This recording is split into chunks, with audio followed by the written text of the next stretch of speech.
Welcome to Volunteering Victoria's webinar series.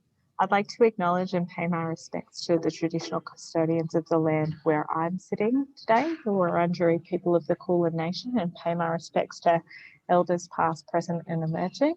I know we're likely logging in from different parts of Victoria, so I'd encourage you to acknowledge the traditional custodians where you are via the chat. A few housekeeping notes before I introduce our two guests. And our webinar's topic today is focused on restarting volunteer programs in a health context, given the unique challenges that COVID-19, inhabits in that space. And we have Jodie Batchelor from Austin Health and Connie Marie Caligari from Royal Melbourne Hospital with us today. But a few housekeeping notes before I introduce them fully. In the interest of all other listeners, please keep yourself on mute throughout the webinar.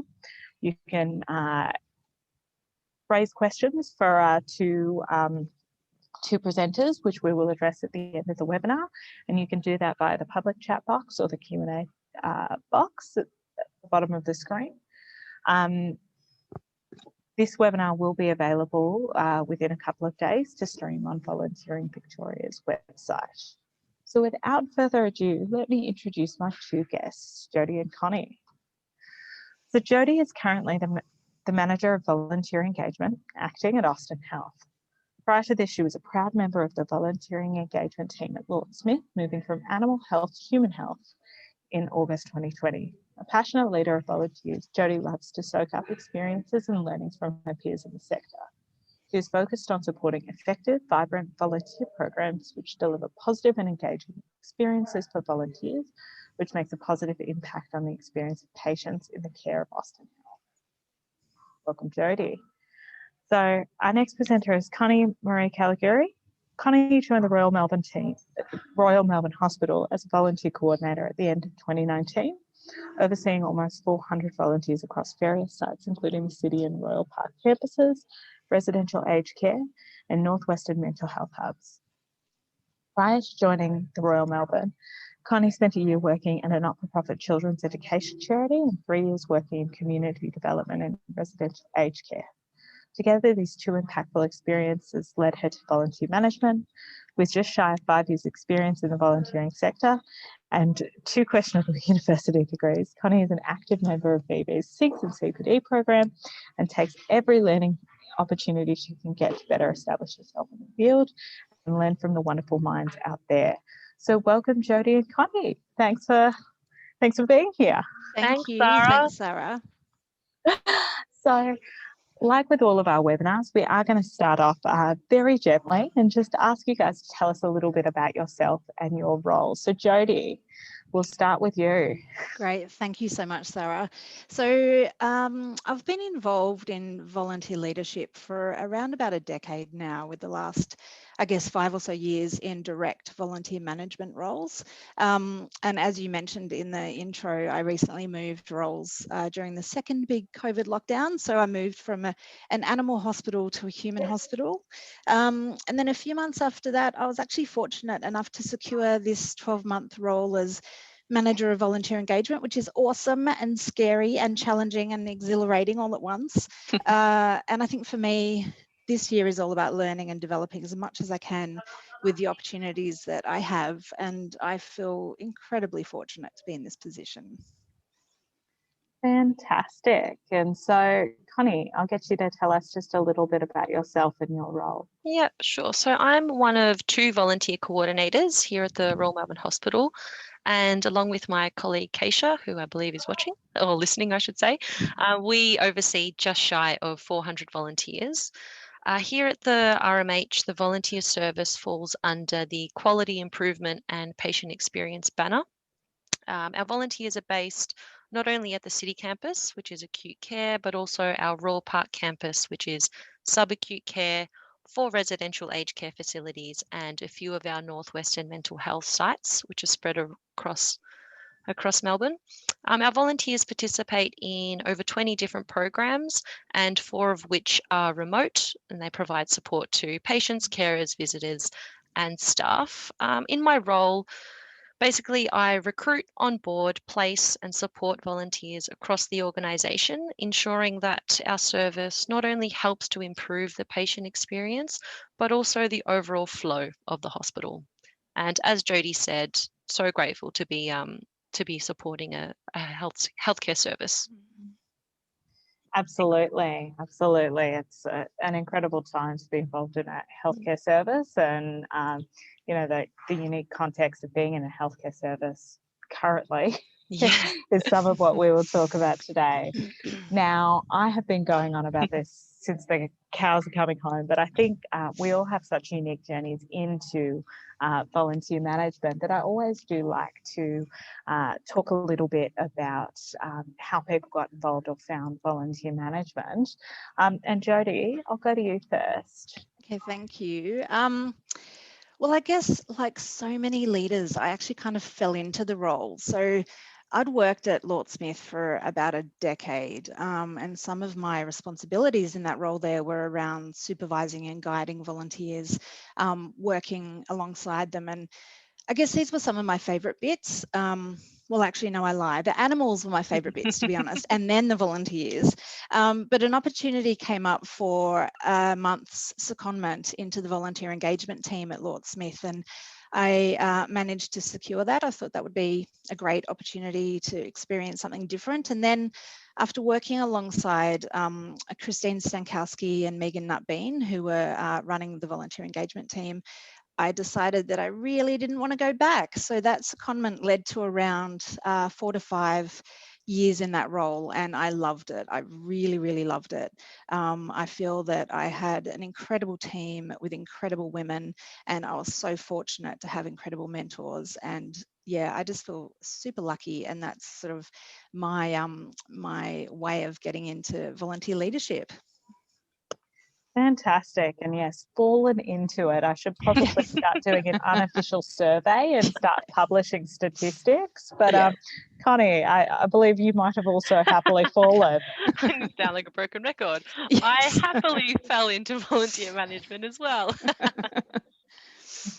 So yeah, it would have been about 5 years ago in my first, in quotation marks, real job at a residential aged care facility. I was in the community development team, as an assistant, spending time with the residents in the lifestyle team, and our department oversaw what at the time was a very sad and unloved volunteer program. And I just knew that I wanted to take it on. I knew it had such potential. And although I didn't have any experience, when I reached out to the general manager and said that I'd like to take it on, I think he just saw my passion and basically said, go for it. So that got me over the line. And then 3 years later, the service grew from 10 volunteers to 70 volunteers. So really one of my proudest moments, I'd have to say. And then from then moved on to running a national volunteer program. So we had about 1,000 volunteers, and this, fair to say, was an incredibly eye-opening experience. And then from that role, I've since been here at the RMH, and I think I've found my happy medium, at least for now. So we'll see how we go. Absolutely. And it can be one of the factors that really influence, I guess, what your day-to-day is like, the absolute scale of a volunteer program. Absolutely. So, Connie, we'll stay with you just in terms of, I guess, setting the scene for what the current state of your volunteer program is, noting that, Volunteering Australia recently published some national research that indicated that at the moment about 72% of volunteer programs nationally are still in some sort of modified program. No one's operating at their full capacity. Mm-hmm. Yeah. So for context, for us at the RMH pre-COVID, we would have up to 400 volunteers on site. Currently, we have 26 volunteers on site, so a big drop. And our volunteers who are on site are only in our wayfinding program. And so this program, they support the hospital's screening team, which again, 12 months ago, this didn't exist. So it's a team that's based at our front entrance and our car park that conduct the check-ins for people coming in. really the mode age of this group is 21 years of age, and we've got about 80% of the cohort is female.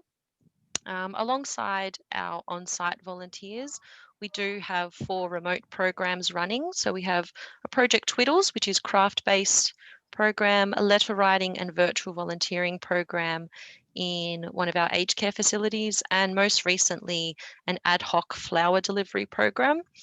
So in total, there are 23 volunteers that were engaging remotely, with the hopes of engaging a lot more down the track. Fantastic. And so where is volunteering at Austin Health, Jodie? Yeah, so we're just in the process of returning some of our on-site roles at the moment, actually.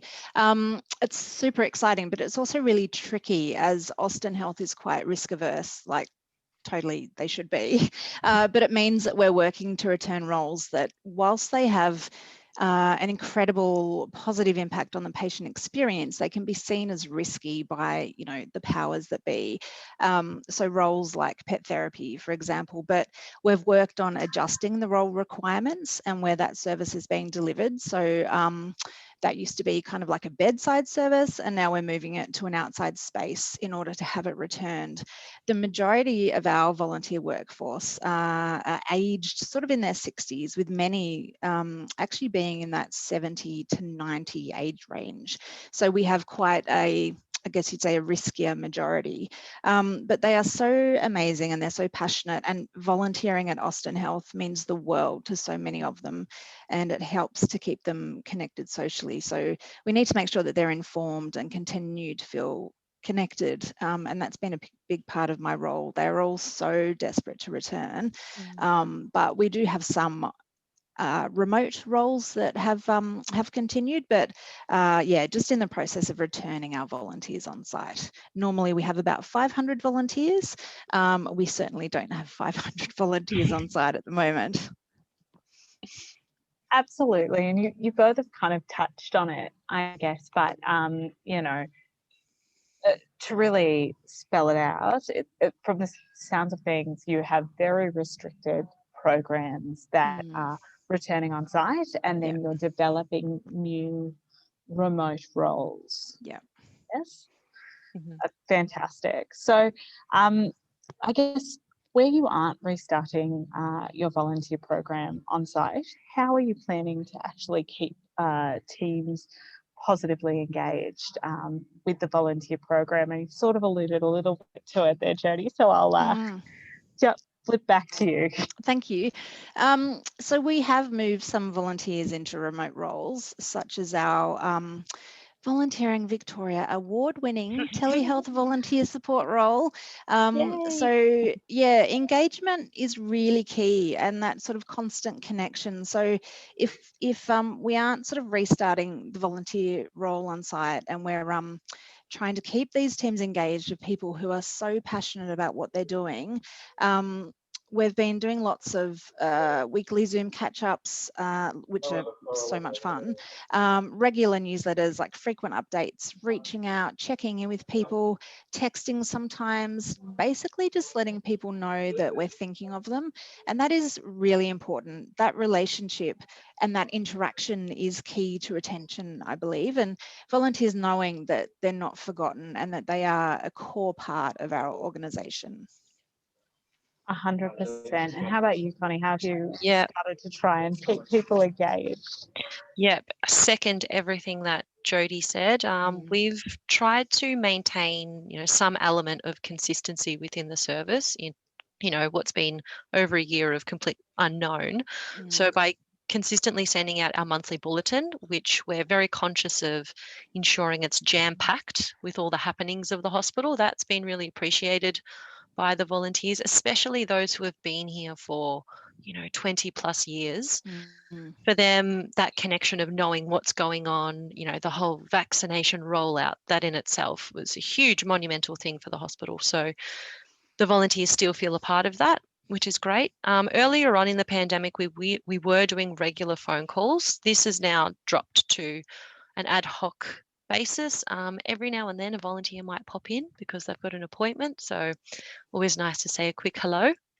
And then part of our re-engagement strategy, it's just been obviously very slow. As Jodie mentioned before, we're in the same boat. It's a very, very slow process. However, just making those phone calls to the few volunteers who we can re-engage has just been incredible. They just light up. You can feel it over the phone because they're just so excited to come back. So I think keeping them linked in with the happenings of the hospital has just really helped with retention and these successful phone calls where they're very keen to come back. Fantastic. And so we've kind of spoken very briefly, but I was hoping you could both kind of elaborate a little bit about the type of remote volunteer roles that you guys have investigated or been piloting, because obviously restarting volunteering involvement at hospitals prior to the pandemic, I'm sure was very much in person, on site, face to face. So what have you guys both been experimenting with? And we'll go first to you, Connie. No worries. So we've got 4 remote programs on the go, although very, very minimal in terms of volunteers who are a part of these programs. Digitally, it's definitely a first for us here at the RMH. My colleague Keisha has recently developed a virtual volunteering program which targets our aged care facilities. It's very much baby steps. We've got 3 volunteers who commenced last month, partnering with 5 residents. So the initiative has come with its challenges. However, so far so good. So we'll keep going with that one. We're also engaging our crafty volunteers in what's called a Project Twiddles initiative. So this is where the volunteers will knit, sew, crochet items, which are then distributed to patients who suffer from dementia or delirium. And that's going really well. And next month, we're actually going to be a part of I can't remember the exact term, but it's GemSem. It's a seminar around geriatric health, and we'll have a little table just to promote Project Twiddles. So that's good to spread the word around. Also, last year we piloted a letter writing program with one of our aged care facilities, and it was really successful. Again, came with its challenges, but something that we do hope to scale up to our other 4 aged care facilities. And then the lucky last one, which has just kind of fallen into our laps, and it's more of an ad hoc program, is a flower delivery program. So we have a link with Racing Victoria, whereby a group of volunteers will go and distribute flowers from the races, which otherwise would have gone to waste. And so I think we've done 4 deliveries thus far and taken it to our aged care facilities. And now we're going through some of our Northwestern mental health facilities. So a really lovely program to be a part of. Nice, that is lovely. So Jodie, tell us how you've been developing remote volunteer roles at Austin Health. Obviously, you have been recognised for your initiatives in last year's Volunteering Victoria Awards. Yes. Before I talk to that, just Connie, that sounds so great. I love that idea. I think that's so perfect. Brilliant. Awesome job there. Thank you. So yeah, remote or online sort of program roles. Tracy O'Neill. Hi Tracy, if you're listening. Hi Tracy. So Tracy piloted a telehealth support role, which is ongoing and continuing to grow. We are looking at, we've got about 17 or 18 active volunteers in that role, and we're looking to grow that and actually provide the service to other clinics. At the moment, it's just for specialist clinics. So we're wanting to expand that. We do have a couple of other roles as well. So looking at a remote companionship role, which would benefit our long-term or isolated patients. And also we're looking at developing a remote COVID contract tracing role. So that's where basically our volunteers will be acting. So the contact tracing role, the people from the COVID clinics will call them up, and the volunteers will pretend that they've been overseas or that they have, a nephew that's returned from somewhere. And it just means that in times when COVID cases are down, those contact tracers can actually keep their skills up. So I think that's really awesome. That's kind of just in the pipeline. We have admin support roles. We have a design volunteer role. And there's so much in this area that we can do to bring in to improve the patient experience. It's actually quite an exciting time to think outside the restrictions of being on site. I think my problem is that, and I'm sure Connie has the same thing, that we just need a few more hours in the day to get to it and make some more stuff happen. But it is an exciting time. There's so much that we can do.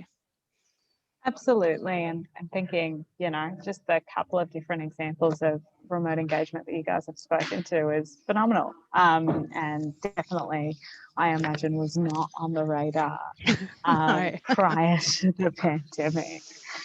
So one of the things when I was talking to Connie and Jodie ahead of this webinar is just the complexity of being in a healthcare setting from a risk framework, but also from a kind of stakeholder framework, and understanding that hospitals themselves can have their own large bureaucratic systems around bringing volunteers on site. So it's not often just up to a volunteer coordinator in a health setting to say, hey, we're ready to re-engage.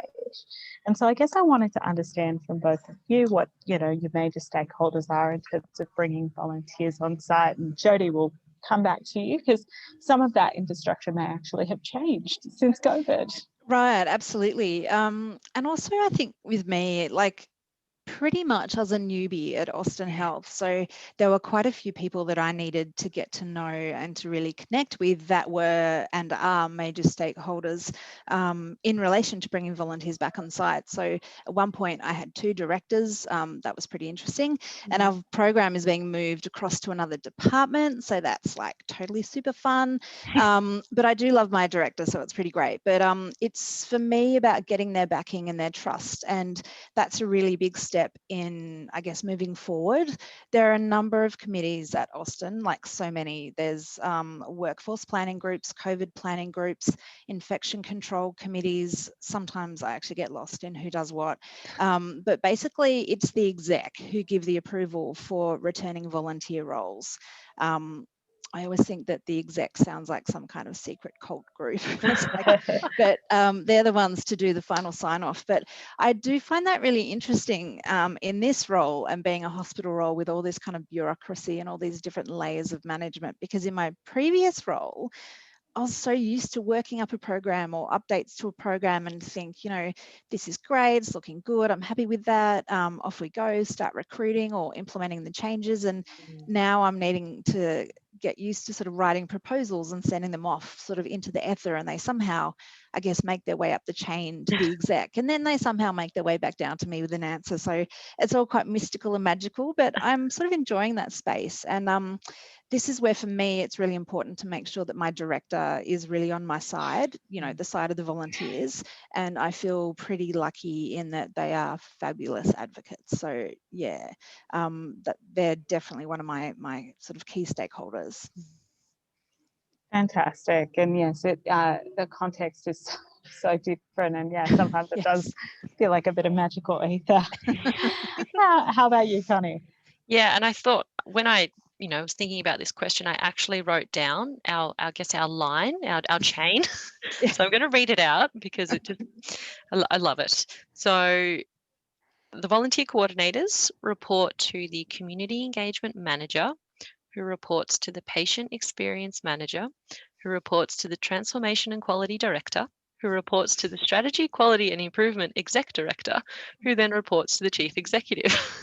So just for a bit of, I guess, flow chart, why things take time, it makes complete sense why it takes time. And then parallel to this line of reporting, as Jodie mentioned, infection prevention, surveillance team, and also people and culture, they play a large part in advising next steps in terms of re-engagement of volunteers. And I guess these groups of people, we sometimes, and even our wonderful volunteers, forget that the decision isn't just up to, myself and Keisha. I wish it was. But unfortunately, lots of stakeholder involvement, fortunately and unfortunately, particularly in a pandemic. Pre-pandemic, very different. We could sort of just go through our managers, but lots of other important people to make the call for a range of reasons, safety being, paramount.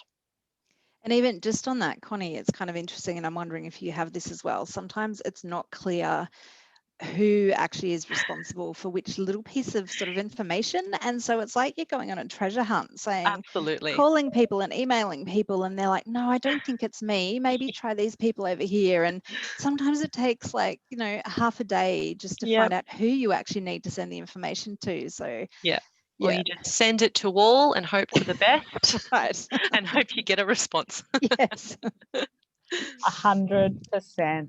So before we kind of move on to, I guess, a bit more of like understanding that risk planning and management detail, I guess I'm curious to know, because you guys have already been engaging in saying it's important to start re-engaging volunteers, whether it's on-site or remotely. What messaging has, I guess, been the most effective in breaking through some of those layers? And Connie, we'll go to you. Yeah, so I guess for us, and similar to the Austin, I would imagine, volunteers have been, you know, valued members of the RMH since its inception. And this has by far been the longest stint without the usual numbers on site. Engaging volunteers, you know, remotely in terms of convincing leadership hasn't been an issue. Rather, I guess interest and logistics might have been, you know, the key challenges. Whereas convincing leadership to re-engage volunteers on site is another story. And as we mentioned, it all comes down to safety and risk adversity. So I've really found that connecting with staff, both new and current, particularly who manage areas where volunteers are based, has been extremely beneficial. And this is nothing new, you know. Creating allies is not a new thing. And despite how long volunteers have been around, they're not at the forefront of everyone's minds. So just an example that I thought of, our wayfinding program, you know, pre-COVID, there was one receptionist at the entrance and 6 to 8 volunteers throughout the day.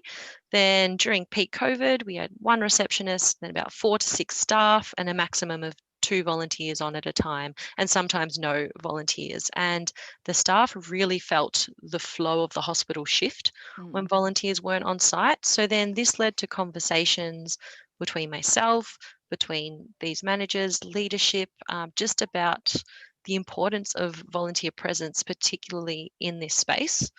And so from that, you know, both Keisha and I really make it a part of our day to make sure we chat to our screening staff each day, whether it's just introducing ourselves to new staff members or saying hi. I think it's just connecting with the staff who are, you know, not only directly related to volunteers, but who have some sort of engagement pre and post COVID has been really beneficial.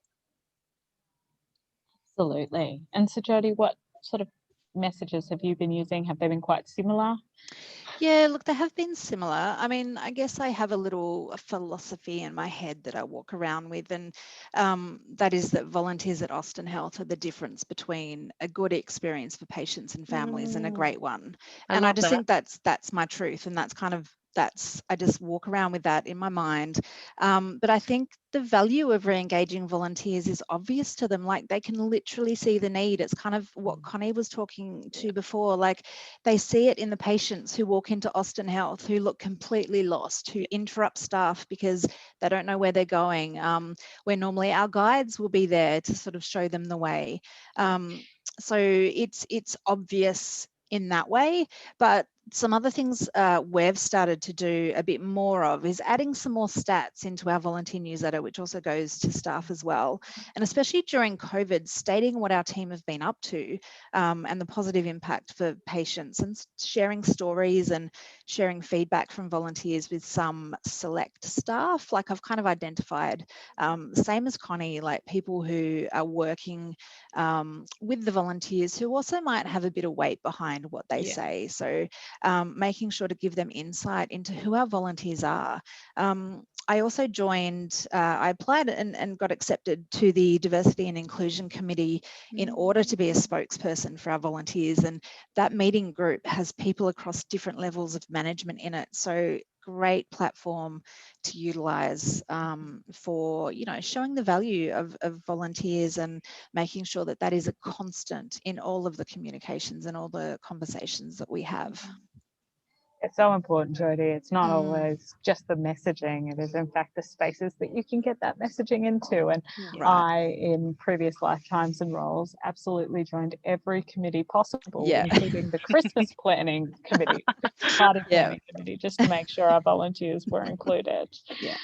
So thinking specifically about risk, I guess, Mm. and understanding how you are managing this, particularly, when it comes to thinking about being on site, and coming back to that, I guess, what are the key considerations, and what COVID management do you think will kind of come into play in your particular health context once, I know you have a few volunteers on site at the moment.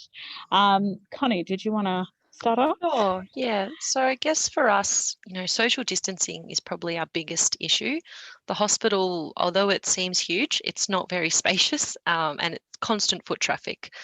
So for us, next steps is to revise the rosters for each program, and we're really using this new wayfinding roster as a reference. So for example, this wayfinding roster has gone from having 50 volunteers across the week with an astounding amount of different start and finishing times.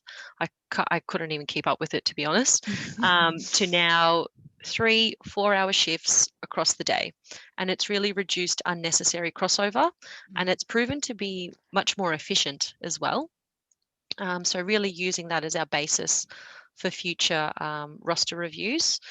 And also looking at hospital need and expectation versus volunteer need and expectation, which is quite a challenge that we face, especially for longer term volunteers who have been here for such a long time. And change can be a scary thing. So that's a big challenge, which I'm sure Jodie has the same challenge. Yeah. And in terms of risk planning, as part of the re-engagement strategy, we have included an exit strategy in the case where, let's say, COVID-19 cases increase, what our plan is with our volunteers. Will we stand them down? Will we continue as follows? So just demonstrating to management that we have a plan has been, I guess, a bonus for us in terms of re-engaging volunteers. Fantastic. And Jodie, what do you think the key considerations are going to be for you? Yeah, so it's interesting because we, at Austin Health, we have sort of over 30 different volunteer roles. So there is so much planning. Each role has a risk assessment and risk mitigation steps, COVID safety plans. We're implementing reorientation of each and every returning volunteer. There's online and in-person training. We're doing refresher inductions. We're updating policies and procedures. It's lots of work, like it's so much work, but it's also such a great opportunity to make sure that our volunteers are across the same information and they're all up to date and they all have the same requirements, regardless if they've been there for 30 years or 3 days. Not that we're recruiting 3 days ago, but it's kind of, I'm seeing it as an opportunity to get everyone sort of on the same level, I guess. And like Connie said, there's so much sort of other stuff which would basically be word for word repeating what Connie said before. But yeah, each role there is so much planning, and we're doing it in a phased return. So we're kind of doing the safer roles first, and then once they're kind of seen as being successful and safe and everything's going well, then we've kind of said, okay, then we'll look at the ones that have a bit more risk associated to it. So we've kind of offered that, I guess, as a way for us to get the initial tick to return. So I'm pretty happy about that. Fantastic. And yeah, we've been seeing this with groups across the board, not only in the health context, but I imagine the detail required in the health context is so much greater in terms of really requiring detailed safety plans. So I guess in this context, I guess, how have you been preparing to get the volunteers themselves on site? So that's really, I guess, talking to how you're preparing the hospital to return volunteers on site. How have you been having conversations with your existing volunteer teams? And, are you at the moment, you've obviously got your remote programs that you've scoped. Have you been just encouraging people to re-engage in a different way? And Jodie, we'll go to you first. Yeah, so yes, like some of our roles won't be returning. So redeployment into other roles is definitely something that we're looking at. We're also looking at the fact that some of our roles will only return when a large percentage of the community is effectively vaccinated against COVID. And our patient-facing roles will be the last to return. So it's tricky, but I guess the risk is just sort of too big. So for me, it's about being transparent, and that's the key, I think. So being truthful with our volunteers and letting them know that, you know, if I don't know something, I let them know that and I'll look into it and I get back to them and I make sure that I follow up on that. I think being upfront about the fact that the role that they'll be returning to won't be the same one that they left. Like things have changed. At Austin Health, wards are gone and, you know, new ones have popped up. So some people won't even be working sort of in the same space. But we've held information sessions to catch them up on what is the latest news and how it affects our volunteer program.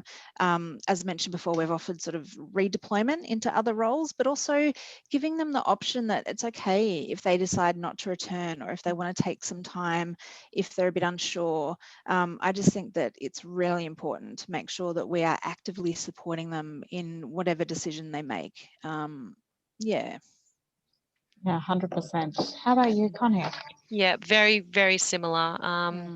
As we, and I think Jodie touched on it before as well, you know, as we do re-engage some of the volunteers on site, they must be up to date with mandatory training. We're really taking this as the opportunity.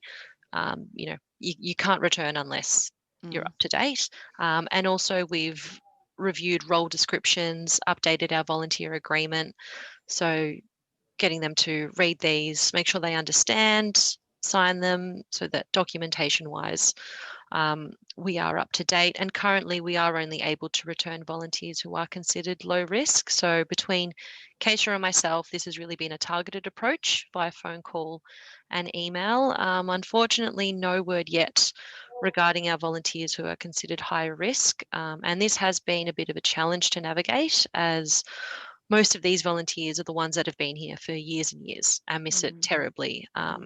And as Jodie mentioned, we're very conscious to remain transparent with these volunteers and explain to them the challenges that we are facing, because they're not thinking of, or I guess, you know, they're sort of comparing the hospital to the supermarket. You know, we don't have to wear masks in the supermarket anymore, or we can go here and we can go here. So just really trying to explain the differentiation, that the hospital is such a unique environment, that the rules that might apply in a supermarket don't apply in the hospital. And once you take the time to explain that, I think they really do appreciate it and are on the same page with you. And also, you know, explaining low risk versus high risk programs. So for us as well, the patient facing programs will be last to return. And when that is, we just don't know. I think in terms of vaccine uptake, that will be a big factor in the decision as well. Where it does also get a little tricky is the fact that re-engagement of volunteers across health services is not streamlined. So some services are doing more, some are doing less. It's really up to the execs in the health service. And, you know, volunteers hear things, they chat amongst fellow volunteers in other places, you know, why are they doing this? Why are you doing this? But look, on the whole, the conversations with the volunteers, I feel, have been really well received, and the volunteers just continue to be extremely patient. And as we try to grow our remote programs, we do just encourage volunteers, if this is of interest to them, to take it up. If there is another volunteer opportunity at another organisation, we encourage them to take that up as well, because the last thing we want is them to be at home twiddling their thumbs when they could be out in the community engaging. Great point, Connie, and we're doing the same. I think that's really super important, because for some of our people, this is just their connection to community. And 100%. It's a really important reminder about, you know, the overall motivation and connection, and wanting to make sure the individual volunteer has the best possible outcome. So just a bit of a call out. We've already received one question, which is awesome. We've only got a few more questions left. So please, if you have any questions for Connie or Jodie, please type them through the chat or the Q&A box. I guess I am interested to know that, I guess how you've talked about your volunteer impact without your volunteer teams being as visible to leadership. So we've talked about it a little bit in terms of, I guess, the messaging that you've used, but knowing that out of sight, out of mind is often an unfortunate reality, I'm keen to know how you've managed to demonstrate their ongoing importance and the ongoing investment needed in volunteering at the hospital. And so, Connie, I'll throw to you. Yeah. So I actually pinched an idea from the Love Network. So it's the Leaders of Health Volunteer Engagement. And somebody, I think it might have been Shaz who leads the group, she was speaking about a yearly impact report. And so I kind of had to think about it, and I put my own spin on it and created more of an infographic. So it was just a simple one-pager, thanks to good old Canva, which highlighted the number of active volunteers who were on site across 2020, but also those who were engaged remotely. It looked at total hours, program specifics. So for wayfinding, the number of guests supported, letter writing, the number of letters exchanged, and craft-wise, the number of craft items sent in. So my next question, I'd done it, it looked great, and I thought, okay, who and where do I share this? And at the RMH, we use an online platform called Workplace. So it's a very similar format to Facebook, whereby all correspondence, updates, reminders are posted for staff across the organisation to see. Unfortunately, volunteers don't have access, which is a bit of a bummer, but at least, it's organisation wide. And so I popped it on there, and it appeared to be really well received by staff. And since then, it's led us to consider creating a volunteer service group, whereby staff can post questions. We can also pop updates about what's going on, because you tend to bump into staff in the hallways and they say, oh, when are they coming back? I miss the volunteers. So we're trying to think about being proactive, and so we can create this group. It is a work in progress, so we're yet to get it off up and running, but I think with National Volunteer Week coming up, it's probably a good time to post, or I guess establish that group and post some updates in there for the staff. Oh, fantastic. That's really a great way to keep different people engaged, and it's more of an opt-in approach. Yeah. Mm-hmm. How about you, Jodie? So yeah, I guess similar. We've been sharing stories when we can, sharing stats, inviting key staff to our closed volunteer Facebook page, inviting them to our Zoom catch-ups, sharing how much our volunteers are missing the connection with the people that they work with, as well as that connection with the patients. We've been doing quite a lot of work actually in this area. So sometimes you just need to run the stats for a while, like sharing that, even though it doesn't look like there's much going on, 10 of our telehealth volunteers spent 2 hours in a workshop with me, and that kind of stuff sometimes does actually have some weight behind it, alongside the sharing the stories and everything else. And I guess that's the stuff that no one sees, only our volunteer engagement team. It's also about sharing the challenges and the wins with my key director. So if they're informed, they can advocate on my behalf. So if they have all the info, they've got it there ready to go. We've also held meetings with our key support staff to let them know kind of where we're at, what the process will be for our volunteers to return. We have a volunteer governance committee that helps us decide, the direction of our volunteer program, and helps us decide what roles we're going to focus on. And part of that, I actually just did a little PowerPoint, kind of similar to what Connie was talking about with her impact statement. So I just had, we have 460 something volunteers, and these people are still to be onboarded, because when they applied with us, then COVID hit. So they were halfway through coming on board. So we need to finalize that. And then we have some short-term inactive people that are happy to come back. So I kind of did a PowerPoint on the road back to volunteering, and one of my directors saw it and was like, right, you're going to show that to the board.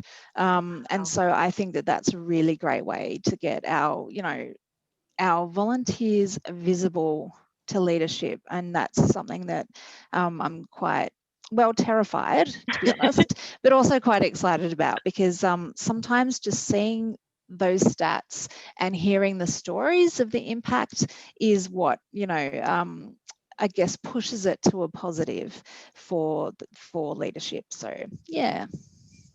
Fantastic. And so I might actually be a bit cheeky and jump to our question and then finish up with our final question. So we've had a question come through around what you guys are planning to do for National Volunteer Week, and what, how you're planning to celebrate your volunteers given the current restrictions and limitations, and whether you had any advice on how to celebrate with your volunteers. Connie, can I jump to you first? Oh, yep. So we're looking outdoors, although weather pendant, of course.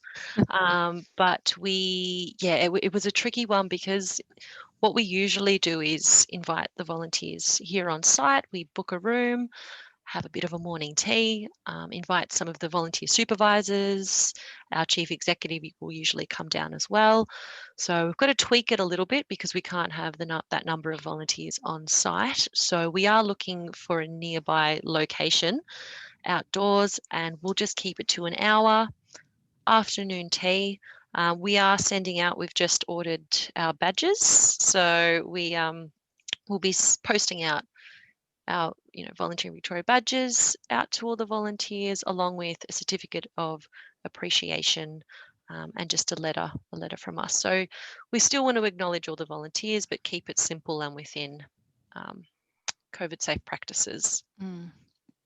100%. How about you, Jodie? So yeah, similar. We're looking at an outdoor space, and we are fortunate to have Royal Talbot has some beautiful gardens, and so our idea, and we still have to find an indoor space if the weather's not great, but is to hold an outdoor event just for a couple of hours, where we will have the CEO sort of say a few words, and then we'll do years of service, 5, 10, 15, 20, that type of thing. And then we might even do some staggered tours of the garden from the magnificent Stephen Wells, who is incredible. He's one of the horticulturalists with us. And yeah, like a picnic type scenario. So that's the idea at the moment. That's kind of what our placeholder has around it. But definitely outside space if possible. Absolutely. And look, I think we've all gotten a bit creative and all potentially gotten a little sick of Zoom. So we definitely encourage you guys to share, your ideas further as like peers, but knowing that everybody's going to be working a little differently. So unless there are any other questions from anyone, what we'll do is finish up just with any advice that you would give to any other others, or health service volunteer managers, but also others, volunteer managers from other sectors, about restarting your volunteering on site. And Jodie, I'll throw to you. Thanks, Sarah. I think for me, a lot of it is about building and nurturing relationships, and I guess also with being vulnerable. Like, I came into this role with that in mind, that I guess I have forged some really great connections, and with those connections comes opportunity. Like, people have time to listen and to offer advice and to hear you out. And for me, it's not about demanding them to take action. It's encouraging them to get on board with you and to do it together and working together for the greater good. And that's what it's all about, right? Like, that's kind of volunteering. And I think being confident in knowing what is right for your volunteer workforce. So not rushing the return, take it carefully, and then slowly build it up from there. And something that we've touched on prior is to reach out to your connections and see what other organizations are doing. And sometimes sharing the challenges that you're having and knowing that others are in the same boat is so grounding. You're not alone. Like this has never happened before. So reaching out with that invisible string that joins us all together and sharing ideas this is the time to do it, and kind of relying on some others to help you along the way. Like I find that volunteer managers and volunteer leaders are incredible at offering advice and support. So, do reach out, don't be shy, just reach out and see what other people are doing.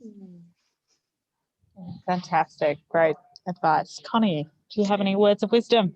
Oh, look, Jodie, that was great. I was just nodding along. For me, I think it continues to be, finding the balance between patience, bit of persistence, and, waving your hand saying, hey, look at me, don't forget about us. So it's really Yes. sort of all three in one. Yeah. Benchmarking, as Jodie said, it's proven to be so helpful, particularly putting together a re-engagement strategy. This webinar alone, talking to Jodie and just hearing the similarities and also the differences has been really beneficial for us in our service. And lastly, leading the service with a mindset of flexibility, adaptability, and also an openness to change. Yes. For me personally, has proven just to be crucial in performing the role to the best of my ability, because things are going to change and you just got to roll with it, I think. Yeah. Absolutely, absolutely. And what a good note to end on. So, look, unless there are any further last minute questions, I'd like to thank both of the panelists, Jodie and Connie. You've shared some phenomenal pearls of wisdom, and it's been great having you here this afternoon. And thank you to everyone for your time this afternoon. The next Volunteering Victoria webinar will actually be focusing on volunteer impact, so volunteer impact reporting. So I'd encourage you all to sign up for that. That's in a month's time. And hope that you all have a wonderful afternoon. Thank you Thanks, so much, Sarah. Sarah. Thanks, Jodie. Connie. You're Thanks all. awesome. Back at ya. Thank you. Bye. Bye.